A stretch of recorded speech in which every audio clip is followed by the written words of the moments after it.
Welcome, everyone, to the Predictive Playbook. This is the exciting NFL Week 7 show.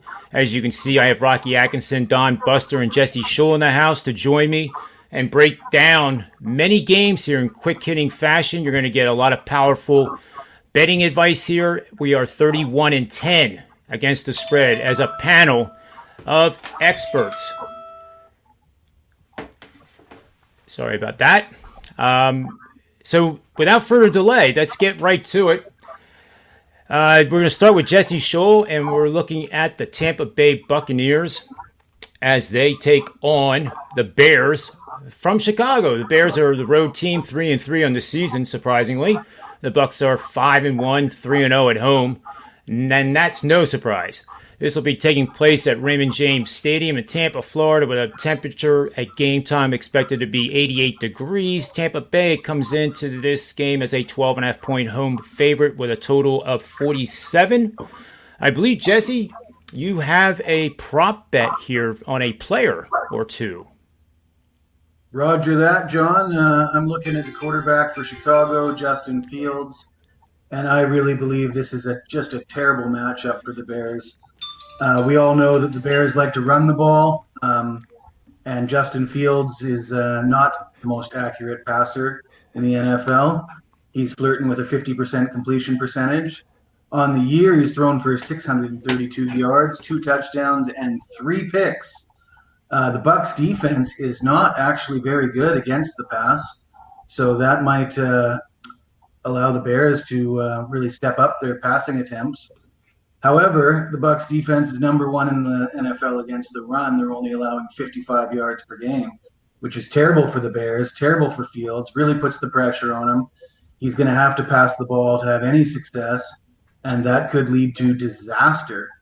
The Bears ran for 188 yards in their win over Detroit.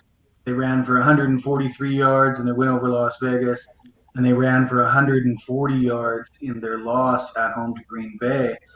Against a Bucs defense that's allowing 55 yards per game, what are the Bears going to do, and what is Fields going to do? And my projection is that he's going to throw an interception, and the odds on that are minus 170 at Bet365.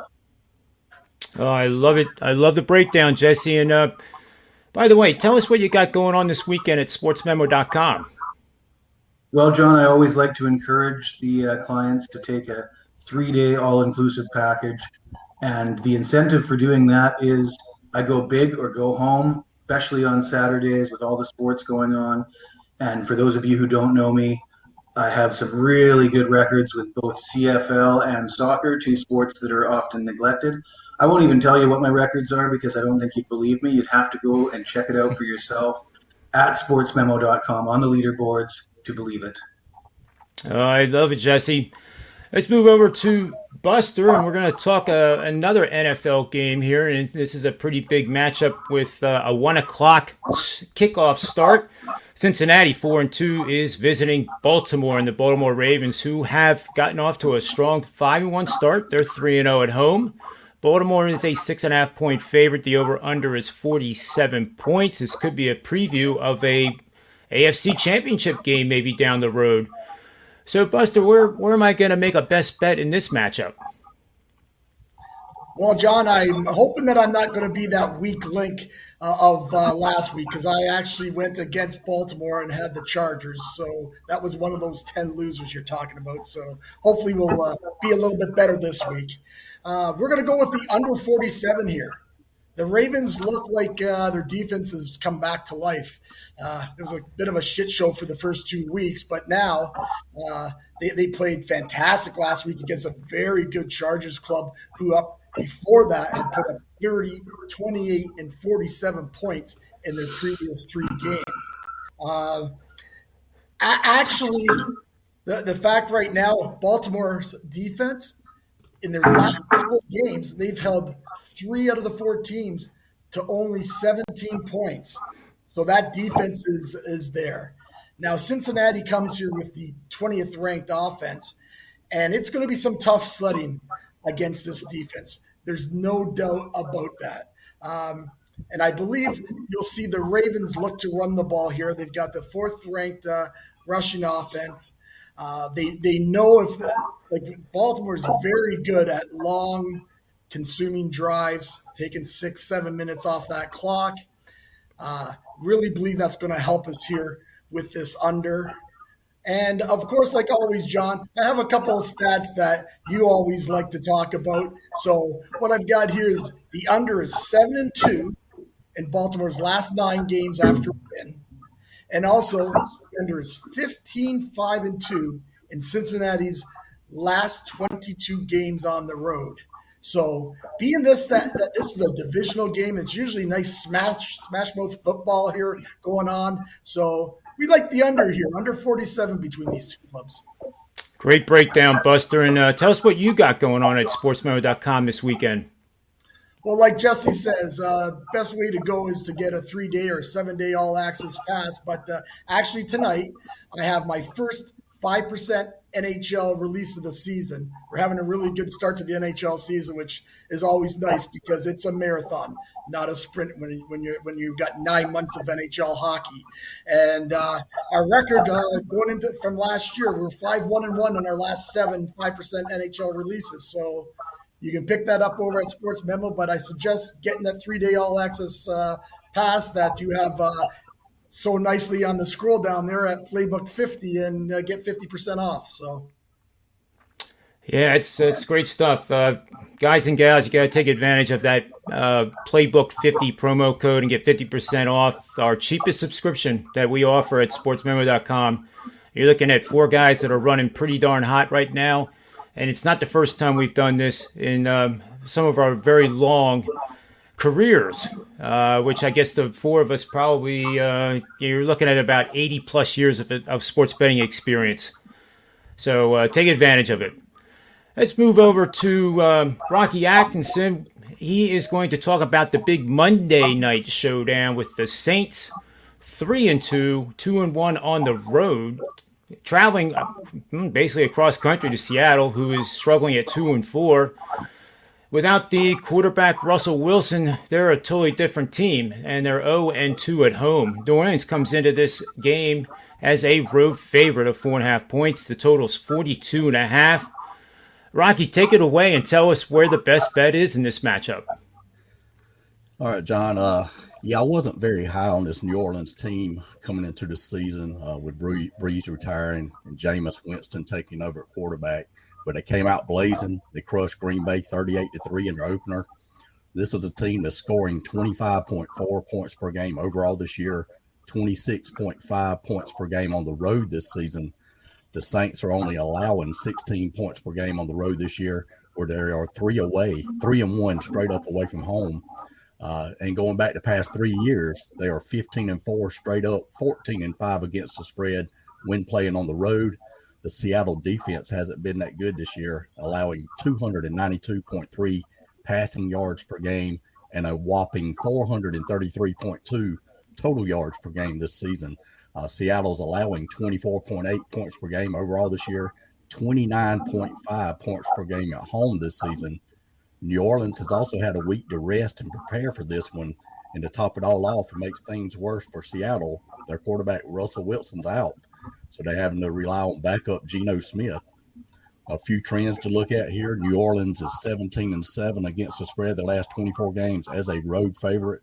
Seattle's 1-7 against spread the last 8 games after an against the spread win. And New Orleans has covered 5 out of the past 7 meetings overall in this series. So I've got to go with the Saints here and lay the points in this one. Oh, I love it. So it's not just a problem of Russell Wilson not being able to play. It sounds like the defense is really one of the worst in the NFL. So I like that breakdown quite a bit. And let's segue back to Jesse Schule because he has some player proposition bets that he can share with us here. Yeah, well, John, I'm looking at the exact same thing that Rocky's looking at. I'm looking at the Seattle hosting the Saints, with the Saints coming off the bye. As Rocky alluded to, this looks like a terrible matchup for Seattle. I will add to that saying that Geno Smith, in his career, he's thrown 31 touchdown passes and 37 interceptions. And much like my pick in the Bears-Bucks game, it looks like a terrible matchup for Smith. Then I'm going to take him to throw an interception. I don't have a price on that yet, but it's a play. Anything under 2-1, it will be a play. The Saints defense is, again, very strong against the run, 79 yards per game allowed. Seattle's really got no running backs to go either. And people are talking about the quarterback injuries as well. Chris Carson's on the IR and Alex Collins is questionable, leaving them really banged up at the running back position in 5 games. This looks like a spot where Geno will be throwing a pick. Yeah, I like it quite a bit, and the Saints team seems to be flying under the radar. I look at yards per point. They rank among the top in both offensive yards per point and defensive yard per point, and they are number 1 in that differential between offense and defense. So that stuck out when I saw it on my spreadsheets that they're kind of flying under the radar, and they're a very, very good team playing against a team that isn't so hot. That's good stuff. And Rocky, tell us what you have going on over at sportsmemo.com. Well, here tonight, if you're watching this on Thursday, I do have a 5% NFL monster going, 67% in the NFL this year. I also will have a NFL play going on Sunday, and I'll have a top college football play, possibly 2 top college football plays on Saturday. And I cashed with Purdue last week, a double-digit underdog winning outright at Iowa. So looking forward to this weekend. Yeah, that's good stuff. Good stuff. Now I guess it's my turn to give out a pick here. I'm looking at Kansas City and Tennessee. This is a 1 o'clock start. Kansas City's 3-3 on the road at Tennessee, 4-2. Kansas City has been off to a rough start, really. They're lucky to be 3-3. I guess you can make a case that they could be 5-1, but they could have also been 2-4 quite easily. But I see this game as a bit of a mismatch with Kansas City starting to come into their own, and that's scary for the rest of the teams that are on their schedule and have to face them. But one of the things I wanted to mention here was a betting angle where you're gonna bet on favorites, including pick'em, that are on the road, that are facing a team that is coming off 3 or more consecutive overs, and is a good offensive team in their own right, scoring 24 or more points per game, which Tennessee does. That set of parameters has gone 37-11 over the last 5 seasons, and that's 77% winning bets against the spread. It's made the dime better a profit of $24,100, or the $100 better has made $2,410. And 46% of these games have covered the spread by 7 or more points.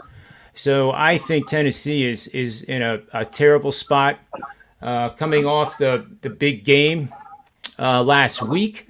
And lastly, over the last 3 seasons, that set of parameters has gone 23-6 against the numbers. So I like Kansas City quite a bit here. I might also add that Kansas City over the last 10 seasons is 28-12 against the number when on the road and facing a defensive team that's allowing 24 or more points per game. That's pretty good stuff. Tennessee is 3-14 against the number versus teams that are very good special team units. In other words, their punt return group allows 12 or fewer yards per punt, and that's an important number in a matchup like this because it establishes field position. So, end of the line, I like Kansas City quite a bit.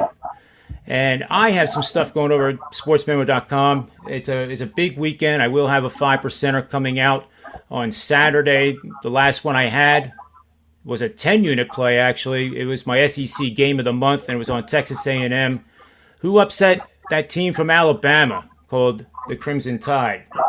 So I'm looking at another game that is equally exciting. It is a double-digit dog. It's in one of the Big 5 conferences, and that's all I'm going to tell you. You're going to have to go over to sportsmemo.com and take advantage of the discounts and get on board. So let's see. I think that just about wraps it up. So again, I'm emphasizing this. The subscription flash sale that's been scrolling down at the bottom of the page. 50% off, guys and gals, for a 3-day all-access subscription. No matter what the regular price is, it's 3 days. It's not going to be much for the regular price, but Sports Memo is making it easy for you guys to give us test drives if you have never had a subscription from any one of the four of us. All I can tell you is that it's so cheap, and you're going to get some of the most and best quality research that backs these plays. We're not just giving you the pick or the team. We actually give you the meat and potatoes behind it, which gives you some knowledge and also gives you confidence that we know what the hell we're doing. It's not an easy thing to hit 65% or, like Rocky said, 68% in the NFL. And Jesse Schule and Don Buster's records are equally as good. So take advantage of it starting today. Playbook 50 gets you 50% off a 3-day subscription, which would cover you for the entire weekend. So that'll be a wrap. And for Jesse Schule, Buster, Rocky, thanks for being on the show. And on behalf of Sportsmemo.com and the Predictive Playbook, may all the wins be yours. Thanks for watching.